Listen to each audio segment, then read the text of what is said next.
You can think about that now because you're probably going to fail. So what are you going to do instead of beating yourself up when you fail at something? How can you make this journey sustainable?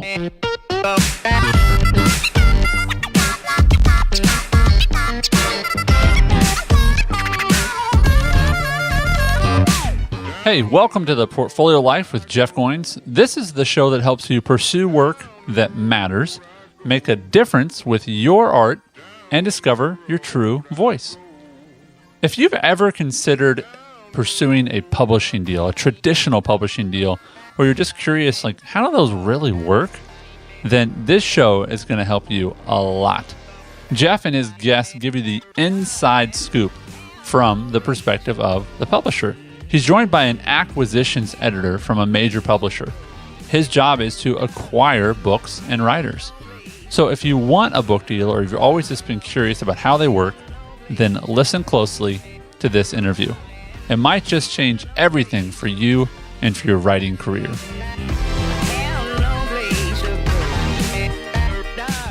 Chad Allen, my friend, how are you? I'm good. Good to be here. Good to have you. So, Chad, you have worked in the publishing industry for how long? Over 15 years now. And what are the various roles that you've served for different publishers? Well, that's a fun question. I started as, if you can believe this, Jeff, I started as an indexer. An indexer is one who creates indexes. All right. Wow. Yeah. Does this job description still exist? Can people still do this? Yeah, most indexers are freelancers, I think, at least in the industry I work in. But yeah, that we do hire freelance indexers to this day, particularly my academic colleagues. But that's how I got my start in the whole publishing world. Worked entry-level jobs as a quote-unquote publishing assistant, which meant I did everything from pack boxes to answer the phones. Sure. And then made my way to project editors, at least using Baker's parlance, oversee the copy editing and proofreading processes, then moved into acquisitions, did that for several years. I still do that, actually, and now I'm editorial director for the Baker Books division of Baker Publishing Group. So I think one of the things that I didn't understand until I started, working with a publisher is this field of acquisitions, which we'll talk about in a second. But before I talk about that, I think there's this sort of misnomer, and I even have trouble like explaining this to my wife, where I say my editor, right? And that term can mean like 4 different people, right? Mm-hmm. It can be my acquisitions editor, the person who like brought the book into the publishing house. It can be somebody in your position, the editorial director, and it can be the copy editor, the person who's, helping you kind of work on the content of the book. But when we say an acquisitions editor or, somebody who works in acquisitions, what does that specifically mean and what does that entail? One way to think about the work of a publisher is to publish books. Well, somebody has to go out there and get those books under contract. That is the work of acquisitions. I mean, that's just a very kind of crass way to think about it. Obviously, there's a lot more to it, including nurturing relationships, talking about concepts, developing manuscripts. But the term acquisitions, that's mainly about getting books under contract. Mm-hmm.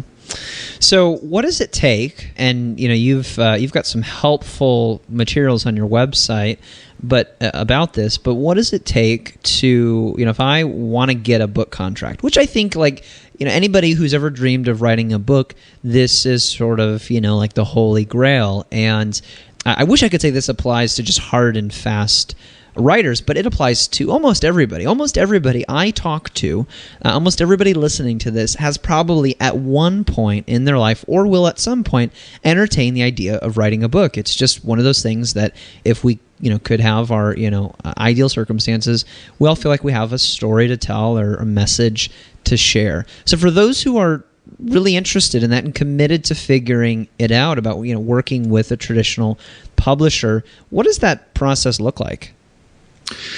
Well, I think it looks like 3 things. And, you may well have spoken to this already, Jeff. I certainly do. But it's the 3 things that kind of make up the formula of publishing success.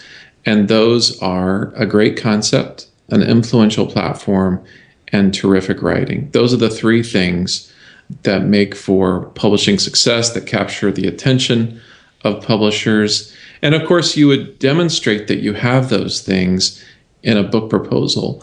The problem, though, is when writers think that they can just invent those three things out of thin air and then kind of show you in a proposal that they're there. We all can taste the difference between a master chef and an amateur chef, and so the same applies here. It really does take the hard work of building those three things. And then the book proposal becomes a way of displaying that you have those three things in process. So I'm reading, Stephen Covey's 7 Habits of Highly Effective People. It's one of those classics that I've just never read. So I'm finally reading it. And he refers to the state motto of North Carolina, which is to be rather than to seem. And I just love that. So, in your proposal, you want to be, you don't want to just seem. So describe for me and for the listeners, what does a great book proposal look like? Because I think this is something, especially in nonfiction, and maybe you can speak to the fiction side as well. This is essential if you want to work with a publisher, if you want to get a book contract. The secret isn't just to have a great idea; it's to have a really good proposal that hits on those 3 points that you laid out. And I tell people that whether or not you want to self-publish or traditionally publish, learning how to write a great book proposal is a really good process, because basically, at least the ones that I've done, it's an outline of a book, and it just kind of helps you think through the process that's going to inform the writing. And I'm one of those disorganized writers who just wants to sit down and just write.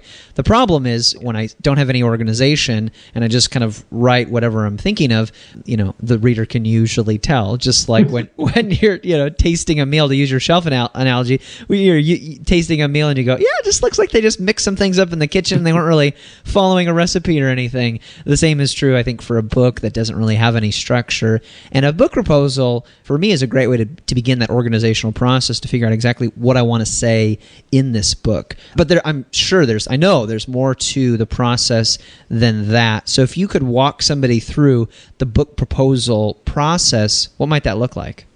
Well, I guess what I would say is, there are these major elements that go into a book proposal, and I'll just list those off very quickly for your listeners, Jeff.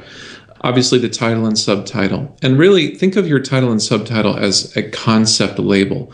Chances are that title and subtitle is going to change before it goes to press. Sometimes we stick with the author's working title and sub, but really, in terms of the book proposal, it's serving as a way of getting at the concept that you have in mind. And by the way, just a little tip here, I love to see a list of alternative titles and subtitles. Really? From authors when I receive proposals. Yeah, because it shows me different angles that a book could take. So I like that. And then a brief description. Now, some people will do a 1-sentence summary. I don't think of that as required, but that's a possibility. Stephen Pressfield calls that your throwdown statement. Brief description, 3 to 5 paragraphs describing the book as a whole. Now, obviously, you need to include things in here like estimated time of arrival for the complete manuscript, anticipated length, targeted readership, the book's purpose. But what is essential in the brief description are 2 things. One is you're sharing your vision for the book. Hopefully, you have an idea of the kind of book you want to write. So that brief description becomes your vision for the book. And also, hopefully you have an idea of the kind of experience you want readers to have when they read your book. Your brief description is your opportunity to help the publisher have something of that same kind of experience. So think of it as your pre-writing sample. It's the first place where a publisher gets a really good solid taste of your voice, your writing, your style, etc. Then your chapter by chapter synopsis, that's just 3 to 5 sentences describing each planned chapter. The bio, no more than 500 words, please. And then the marketing section, which also is very important, and then the writing sample. Those are the major elements of a book proposal.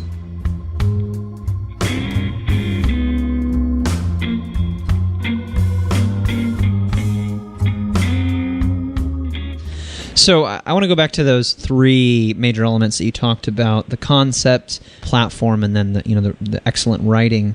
So I think everybody feels like they have, if they have an idea for a book, I think they think it's a good idea, right? Like nobody says, oh, I've got this idea for a book and I'm pretty sure it's a terrible idea, but I hope somebody lets me publish this book.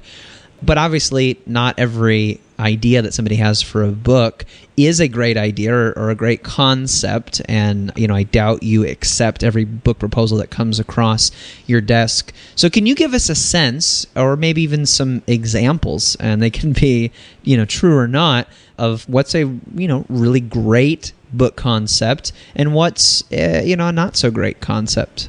And what do you do? What do you do when they come across your desk? Yeah, that's good. Well, I was listening to Dale Callahan, who has a podcast called Company of One, and he was talking about how do you know when a business idea is a good idea. And one of the things he points out, and this is a little counterintuitive because we all think that coming up with a terrifically unique idea is the way to go. That it has to be totally new. No one's ever thought of this before. Before we think it's going to be a success. But what Dale says in this podcast is actually, if your product, again, he's talking about business products, if your product is in a family of other related products, but your product is somehow distinctive within that family, then you may be onto something. If you're producing something that just nobody has ever thought of or really needed, then chances are that may not be such a good idea. So I think about that in terms of books. If your book has some competitors out there, but somehow is offering something distinctive, you may be onto something. So that's one piece of advice I would give. The other is a really practical way to kind of play with your book ideas. And because, when I say the term book concept, man, that sounds big and scary and hard to wrap your arms around. How do you begin to actually get creative with that and play with different ideas? The way I do it is to start with titles and subtitles. Again, go back to this idea of titles and subtitles being concept labels. So that allows you to brainstorm a bunch of titles and subtitles. When you're doing that, you're brainstorming concepts, and then you can see which ones you like more or less. You can brainstorm with your friends. You can go to Facebook and say, here are 3 different titles and subtitle combinations on this one concept. Which one resonates with you the most? Be sure to number them so that it's easy for people to just say, I like 3, because people are so lazy. So I mean, that's at least some advice about how to work through a bunch of ideas and come to a good one. So I always shudder when I, meet somebody at a conference or over coffee or, whatever, and they tell me that they have an idea for a book. And I go, okay, well, what's the idea? And they go, oh, Jeff, it's so good. You're going to love this idea. There has never been a book written about this. This is 100% unique. I've searched Amazon, cannot find a book about this. Like, this is, the audience is primed for this. There has never, ever, ever been a book about this idea. And whenever they say that, I just, part of me inside dies, and I have to think, like, what am I going to say to this person? And I try to very gently try to tell them, if there are no books out there about this subject, then that's probably for a good reason. Right. And I think that's right. I love that podcast excerpt from Dale Callahan, was it? Callahan. Yeah, his podcast is called Company of One. Yeah, I think that's absolutely true. What you don't want to do is you don't want to try to compete in an overcrowded market, but at the same time, you don't want to be so ahead of your time or, enter a non-existent market, because then that means that there's no demand for what you have. And I think some of the most successful books we see are not completely original concepts, but they enter a space that people are interested in and talking about, and then they do something interesting, in that space. I think, I think Malcolm Gladwell's books are a great example of that, where he's writing about, popular subjects, ideas that people are interested in, but then, there's a counterintuitive aspect to it where, he kind of turns it on its head and goes, well, usually we think this is true, but actually this is true also sometimes. And I think we see that. I think you see that with successful books. At times they're kind of tapping into whatever the pulse is of culture, and then they're saying something interesting and unique in that space. So I don't think it's so much about being 100% original or 100% a copycat, but it's about, entering the space where people are talking about things and then doing something, unique in that space. Do you agree with that? Yeah, absolutely. I mean, creativity is about mashing. It's about taking what's out there and combining it or doing something with it unique that is unique. So maybe it's the placement of the uniqueness we're talking about, Jeff. It's not so much about creating something ex nihilo. It's about taking what's already out there and then doing something interesting with it. So I think that's the job of the successful writer. I love the way you put that, where to place the uniqueness, and I also love the use of Latin. Well done. Let's talk about platform really quickly. Everybody wants to know this, and I don't think we could end this episode in good conscience without answering the question that whether you like to answer this or hate it, I know a lot of aspiring authors are thinking, like, what's the number? Like, everybody says I need to build a platform, but when do I know that I've built one? And is there a magic number, Chad, that if you see that number, you go, done deal, let's sign them? That's terrific. Well, I will say, and I know that you stress this too, and I agree with you on it, that your email list is, I think, the most important metric, not just the number of subscribers, but how engaged is that list? What percentage of people are actually opening your emails? It's better to have 100 subscribers if they all are looking at your email than to have 10,000 and only 2 of them are looking at your emails. Yeah. So a warm, to use Jeff Walker's language, a warm list. And in terms of a number, that's so hard. I know. That's why I asked you, and I can avoid the question. I'll tell you what raises my eyebrows. If somebody has a list of 10,000 people and it's a pretty warm list, that gets my attention. That tells me you can't do that overnight typically without hijinks. So if you've accomplished that, you've put in some work. I know because I know what my email list is, and how long it's taken me to get there. So that starts to get my attention. But here's a little trick for folks who don't have an email list that is that long. First of all, we're talking about platform. That's only a third of the 3 things. Platform, concept, writing. So really, if you have just a developing platform, try to nail the concept and the writing pieces. And the other thing is, when you get to the marketing section of your book proposal, go ahead and give us the stats, the numbers, but show us the growth. Here's what I've been able to accomplish over this period of time.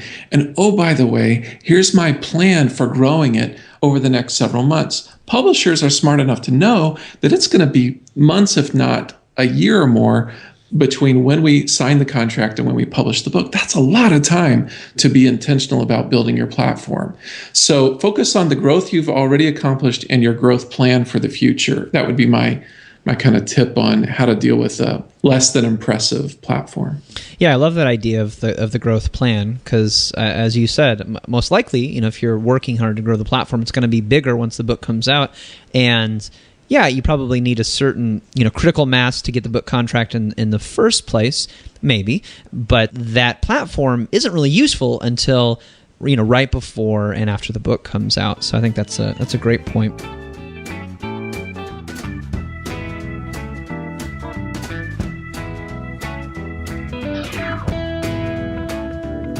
So we talked about a great concept. We talked about the platform. The last question, last concept that, it may be even a harder question than how big of a platform is big enough, is the writing. So you use the term, I think, terrific writing. How can you tell a good writer from a bad writer? How do I know if I'm a good writer or not so good writer? Yeah, I tend to talk about writing as creating an experience. Writers are experience architects. When you are writing, you're creating something that somebody's going to read. So what is that reading experience like?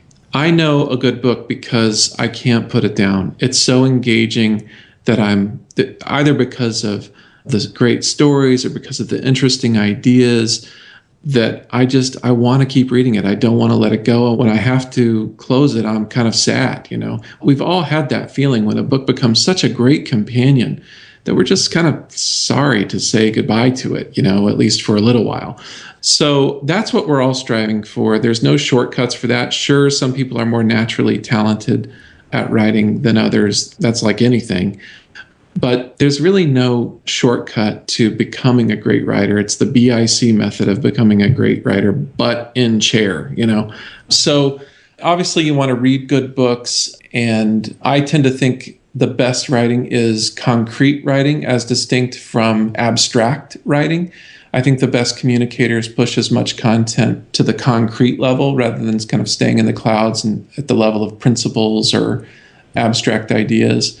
So that can make for more engaging writing. But this is the thing we, as writers, we continually come back to, and that is that you have to put in the work. Yeah. Would you ever sign an author who didn't have all three of these criteria? Yes. I worked with a writer who was a great writer, had a great concept, and just a developing platform. In fact, I do that here and there. I'd say Baker does that here and there. A small percentage of the books we publish would fit in that category because we're going to help with the platform piece, and we believe that a book can help build a platform. If the author's willing to hustle, that means a lot. And if we don't have to invest too much to get the book, then it's worth the risk to go for that. It's just one other thing I want to say about all this, Jeff, and that is that because there's no shortcuts to becoming a great writer or to building a big platform, something we don't talk enough about, I don't think, is this whole issue of making the journey sustainable. If there's no shortcuts, how are you going to make it practical for yourself to stay in the game for the long term? I think that's a really important question. Who are your friends who are going to support you? What are you going to do with your calendar to make this practical? What are you going to do when you fail? You can think about that now because you're probably going to fail. So what are you going to do instead of beating yourself up when you fail at something? How can you make this journey sustainable? I think that's a really important question. Well, I think that is perhaps the question. That's great. Thanks, Chad. Yeah, I think it's helpful for people to hear, and I had a sense that you were going to, answer it that way, but I think it's helpful for people to hear that it's possible for you to get a book contract without having 10,000 email subscribers. Because I can hear some people, sort of sinking into their chairs when they hear that number because it sounds, impossible. But I know how they're feeling. Yeah, and I constantly engage with that. But I also know that if you do the work, you will see some results. If you hustle, you will grow your tribe, and you will attract more attention to you. But I think it's good news that that good writing and a great attitude can still take you pretty far in this world as a writer. And I think we're going to see more and more of that. And I know you care about this, Chad, because you're really engaged online, kind of, maintaining your own platform and also helping authors do the same. With more and more voices, hundreds of millions of blogs, I think we're going to see, through all of that clutter, I think the cream is still going to rise to the top. And I think that's good news for the tenacious writer, for the person who has a message that the world needs to hear and is willing to share it in a way that is done, really well. Yeah, that's a really hopeful message, and I agree completely. I mean, I think, 90% plus of this is about tenacity. It's about hanging in there, and that's great because that means it's just doing the hard work that is in your way. It's not the 10,000 email subscribers. So to all the listeners out there, hang in there, keep going for it, and if you keep on it long enough, patiently enough, expertly enough, eventually you do start to see results. Amen. Chad Allen, you are a gentleman and a scholar. Thank you so much for your time. Yeah, thank you, Jeff. Appreciate it.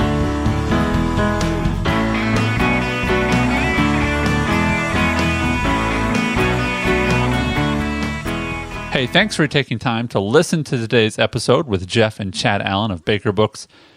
Would you love to ask Chad a specific question about publishing? Then just ask him. You can go over to goinswriter.com, leave a comment in the comments area of this episode, and Chad will respond. And if you've already taken everything that you learned through this episode and gotten that publishing deal, and you just want to express your thanks to Jeff, then head over to iTunes, leave a review for the show over there, and tell the world how one podcast episode changed your life forever. But hey, seriously, thanks for listening to the show. We appreciate your comments and also your reviews. We'll be back with more episodes very soon.